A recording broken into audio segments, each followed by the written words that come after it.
25 तारीख दिन भोट हवा को जाऊँ प्राय सब अरेंजमेंट जिला प्रशासन तरफ सीआई इंस्ट्रक्शन और सीओ इंस्ट्रक्शन हिसाब से कार्यकारी कर 1923 टी बूथ रे मतदान करेंगे अराउंड 19 लाख वोटर्स मैंने अच्छा खोर्धा जिले में से आमर क्रिटिकल और वल्नरेबल पोलिंग स्टेशन आइडेंटिफाई होती सीएपीएफ और नॉन सीएपीएफ मेजर्स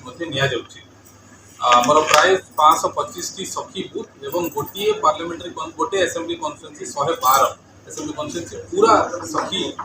बूथ से रोचे ता छड़ा आमर 40 टी यूथ बूथ और 8 टी पीडब्ल्यूडी बूथर फैसिलिटी करा डिस्पर्सल आमर 2 दिन जाक हम 23 और 24 तारीख ईवीएम स्ट्रंग रूम आमर 3 टी लोकेशन रे और काउंटिंग सेंटर 3 टी लोकेशन रे करा आम आशा करूँ जे वोटर्स एथर टर्नआउट जोड़ा अच्छी से वृद्धि हम एवं ईसीआई जो इम्पोर्टेंट एप्स गुड़ा रही कि जिला प्रशासन जो ऐप रही वोटर हेल्पलाइन ऐप नहले आमर जो मो बूथ ऐप खोर्धा जिलार प्रत्येक वोटर्स मान सहाय से polling location number polling location route एवं से बूथ रे से समय भिड़ केते अच्छी जापर